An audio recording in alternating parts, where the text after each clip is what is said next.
All right, Tide Nation, we are back in from the break here on the hottest show on the streets on a Wednesday hump day.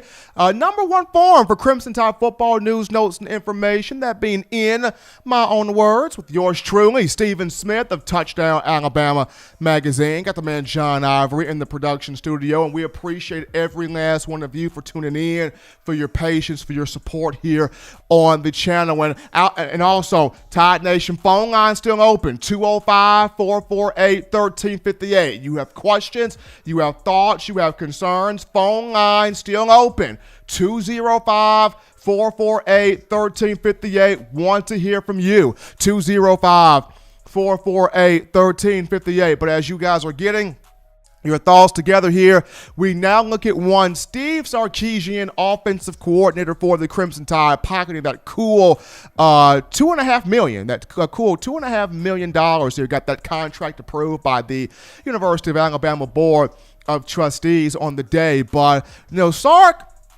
came back to Alabama this past season after 2 years with the Atlanta Falcons in the National Football League as the offensive coordinator. And Sark last year did a great job. People at times don't give him his credit, but Sark did a great job last year. You look at, Alabama's offense scored 47.2 points per game, the most of the Nick Saban era.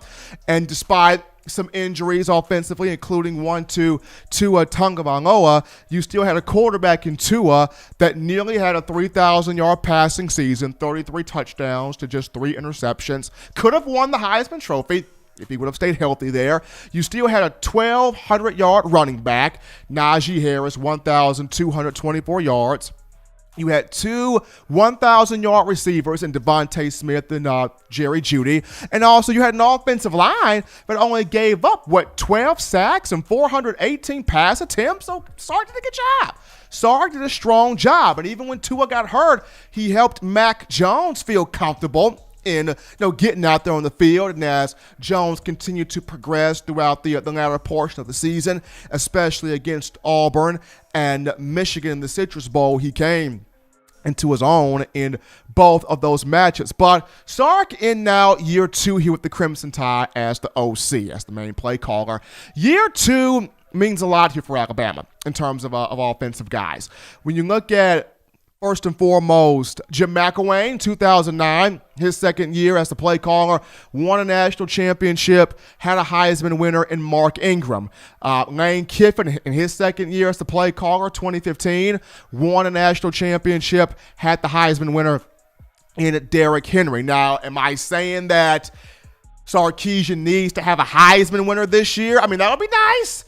He's had a couple of them. He's had, Matt Leinart at USC in 2004, Carson Palmer at USC in 2002. Reggie Bush won the Heisman at USC in 2005, but due to NCAA sanctions, he had to voluntarily get the Heisman back, and it's vacated. But it is what it is.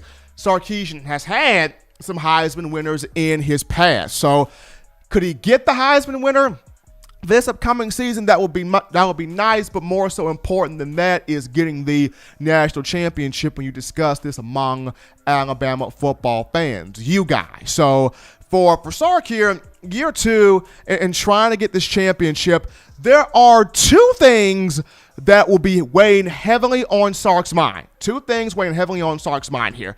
The number one thing is, how comfortable can he have this quarterback room in year 2? And most importantly, the starting quarterback, as it looks like that will be Mac Jones here for the upcoming season. How comfortable can he have the quarterback room here? Because as crazy as Lane Kiffin was, as controversial as Lane Kiffin was, as unorthodox as Lane Kiffin was, you gotta give Kiffin his credit on this.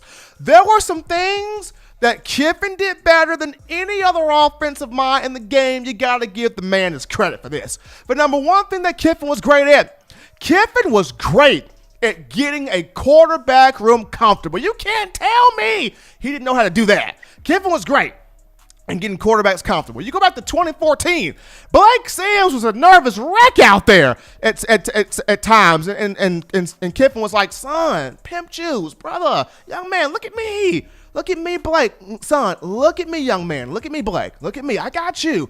I got you. You know what you're doing? Use your arm. Use your feet, Blake Sims. I got you. You gonna be all right, Blake. You gonna be all right. And it was because of Lane Kiffin. Blake Sims set single-season score records, had one of the prettiest deep balls in Alabama football history, got retired to the Southeastern Conference title game and won it. Got retired to the first, college football playoff in 2014. So, Lane Kiffin got Blake Sims comfortable. And in 2015, he got Jacob Coker comfortable. I mean, Jake Coker's mind was moving at 100 miles a minute, and Kiffin's like, calm your butt down. It's gonna be all right. Stop thinking so darn much. Just go out there, play football, Jake. You got that arm. You toting that thing. Just let it pop. Let it rip. You a cannon. Go out there, Jake, and just play football. And because of Lane Kiffin, Jake Coker, a 3,000-yard quarterback in 2015, and the last 3 games of that season, Florida in the SEC Championship, Michigan State in the CFP semifinal, the Goodyear Cotton Bowl, and against Clemson in the national championship game, Coker was one of the best quarterbacks in the country on the field. Why? Lane Kiffin got him comfortable. Even down to Jalen Hurts in his freshman year in 2016. Lane Kiffin made Jalen Hurts feel comfortable, and he set records. SEC Freshman of the Year, SEC Offensive Player of the Year. So that's one thing Kiffin did a great job of. He got players to feel comfortable. The second thing that Kiffin did a great job at, he had a keen sense of understanding where we are, we being Alabama, and what this program, what this offense needs in terms of the moment. So if Alabama needed a big play, Kiffin knew, okay, we got this team backed into a corner. Let's get a big play going. Let's get a big bomb. Let's get, an explosive play. Let's go over the top. Let's take some shots here. So Kiffin knew that. And then if there was a moment where the defense got tired and you were able to run the football on those guys, lean on those guys, he turned that attention to, one Derrick Henry. So when you look at Sarkisian here, 2 things he's got to do. Number 1, got to get the quarterback room as comfortable as possible. Sark does. But then number 2, how creative can he be? How creative can Sark be, and how detail-oriented can Sark be in terms of understanding where this Alabama team is in certain possessions, certain games, or certain moments? And it's because he's battling with 2 different thoughts here. The first thought is Nick Saban's thought of wanting more ball control, right? Wanting more ball control, wanting to run the football more, wanting the ground and pound game, wanting to take the air out of the building, leaning on opposing defenses, having that offensive line flex his muscle, limiting the opportunities of the opposing team, on the field. So Coach Saban wants to get back to the ground and pound game. U.S. fans, you guys want to see more of the ball being ran as well through these backs on the roster. But while he's got Saban's mindset to deal with, Sarkisian also has to look at the receivers that are coming in here now. These 4- and 5-star receivers coming into the program now. What has drawn them? The passing game. I've gotten the chance to talk with so many people, but the main guy, our own Justin Smith, the lead scouting and recruiting analyst for TDA, and the conversations I've had with Justin, I've been told by him that these receivers coming into the program, they're like, I like how Alabama's coaching staff uses the receivers. I love their ability to be able to, distribute the ball to so many guys and feature so many guys. You saw what Jerry Jeudy did. You saw what Henry Ruggs III did. Both of those guys in the NFL. We're seeing what Devontae Smith's doing. We're seeing what Jalen Waddle's doing. For 2021 draft, they're going to be in the league. I want some of that. I want in on that. I want that big play production. I want to catch the football. I want to be a part of this explosive offense. So Sarkisian's passing game is bringing in the likes of so many guys, on the field. So he's got the run game he's got to deal with. And then on top of that, he's got the mindset of, trying to, appease these wide receivers coming into the program, because every time a 4- and 5-star guy comes in, U.S. Tide fans are going, I like this guy. I love that guy. Can we see that guy on the field? When are we going to see him make plays? When is that guy going to touch the the field and be explosive. And with getting commitments from Christian Leary and getting commitments from Aja Hall and Ja'Cory Brooks, like, those guys want to be a part of a fun, excited, creative passing game. So Sarkisian has a lot on his plate to balance right now. And just for me, with the talent that Alabama's built up at the running back position, at wide receiver, and at tight end, I would love to see the Tide go four wide one time. Shotgun formation, having running back, Najee Harris flank next to Mac Jones and go 4 wide. Let's have a moment where, Bama can have, Mechie, Waddle, Slade Bolden, and Devontae Smith all on the field at one time. And that's hot. I would really like to see that happen. Traditionally, Bama goes 3 wide receivers, but I would like a situation where, Bama goes 4 wide. Or better yet, can Bama go 5 wide? Have a moment where you're flexing a Najee Harris out wide, or a Jace McClellan out wide, or a Trey Sanders out wide, and get one of those tight ends flexed out wide. Let's for Alabama, it's about making the opposition defend every inch of the field, every blade of grass on that field.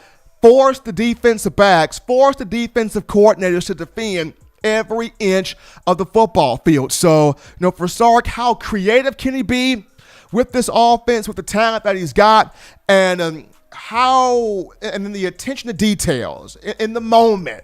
When can he be able to decipher at this moment? Okay, we need some momentum. Got to have a big play.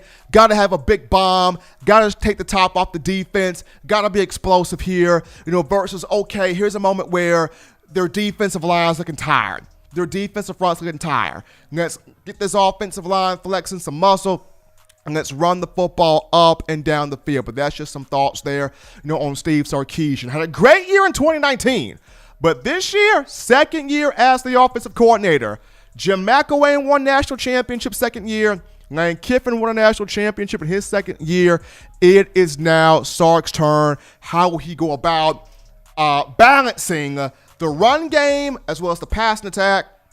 And that remains to be seen. But, folks, as always, you want the best in news, notes, information, and coverage here on your Crimson Tide. It's very simple and easy to do. You can get this by accessing the Touchdown Alabama Magazine app. You download the app from the iPhone App Store if you're rocking Team Apple, Google Play Store if you just so happen to have the Android phone. For the podcast, for the audio listening needs, you can get that via iTunes or Apple Podcasts, Spotify, Stitcher, Spreaker, TuneIn Radio, Overcast.fm, or iHeartRadio. We got you covered on the network. If the good and gracious Lord sees fit, I'll return on Friday, continuing the conversation that is Tide football. As always, fans, you subscribe to Touchdown Alabama Magazine. You go to touchdownalabama.com, click join, be a part of our community, be a part of our, foundation, our home, as we get you the best in Tide football. Just $5.95 a month. You get the best in Alabama football coverage.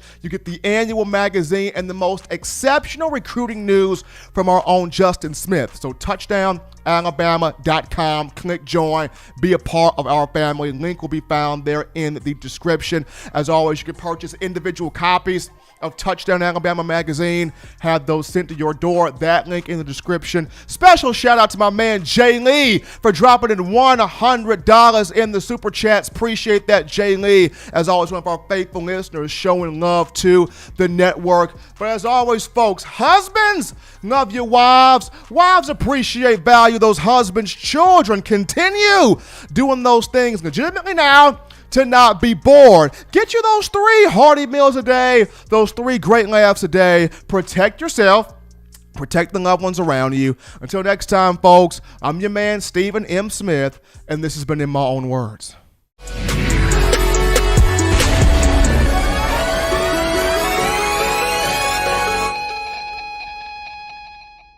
Thank you for watching Touchdown Alabama Magazine's YouTube channel.